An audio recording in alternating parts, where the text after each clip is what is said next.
Nasib Gerald Vandenberg tinggal beberapa hari setelah gagal ke Piala Asia U23. Ketua Umum PSSI, Erick Thohir menyatakan bahwa dalam beberapa hari ke depan, pihaknya akan membahas mengenai masa depan Gerald Vandenberg di Timnas Indonesia U23. Erick akan berbicara terlebih dahulu dengan Direktur Teknik, Alexander Swiers. Pernyataan ini muncul, setelah pelatih asal Belanda tersebut gagal membawa Timnas Indonesia untuk lolos ke putaran final Piala Asia U23 2026, baik melalui jalur juara grup maupun sebagai runner-up terbaik dalam kualifikasi. Sebelumnya, Gerald Vandenberg juga tidak berhasil meraih gelar juara di Piala AFF U23 2025. Pasukan Jens Raven Kolega hanya mampu menyelesaikan turnamen sebagai runner-up setelah mengalami kekalahan 0-1 dari Vietnam di pertandingan final. Hasil-hasil yang kurang memuaskan, lantas menimbulkan pertanyaan mengenai masa depan Gerald Vandenberg sebagai pelatih U23, terutama menjelang SEA Games yang akan diadakan di Thailand pada akhir tahun ini. Dengan kondisi tersebut, diharapkan tim Merah Putih dapat menemukan pelatih yang tepat agar dapat mempertahankan status mereka sebagai pemilik medali emas. Hal ini sangat penting, mengingat Indonesia telah menunggu selama 32 tahun untuk akhirnya meraih medali emas SEA Games di edisi 2023. Keberhasilan ini menjadi harapan bagi seluruh masyarakat Indonesia, untuk terus mendukung perkembangan sepak bola di tanah air.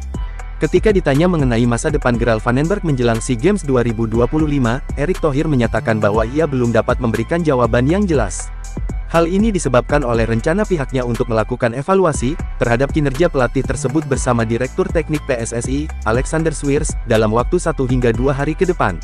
Jadi Technical Director Alexander Swiers akan mereview kinerja Gerald Vandenberg, seperti yang saya sudah sampaikan waktu di Surabaya.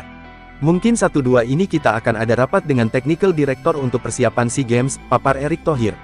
Di sisi lain, terkait dengan calon pelatih yang mungkin mengisi posisi untuk SEA Games 2025, Erick Thohir belum dapat memberikan informasi lebih lanjut jika bukan Gerald Vandenberg.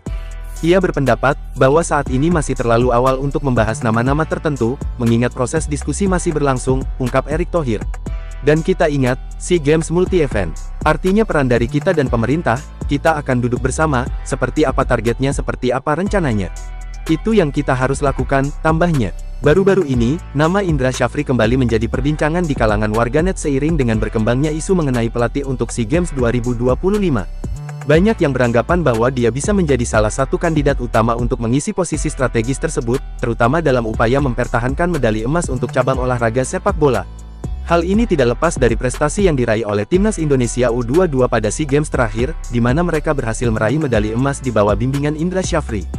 Dengan pengalaman dan rekam jejak yang dimilikinya, sang juru taktik diprediksi bisa jadi salah satu kandidat yang duduk di kursi panas dalam misi mempertahankan medali emas cabur sepak bola, sehingga banyak yang berharap dia dapat kembali membawa tim meraih kesuksesan serupa.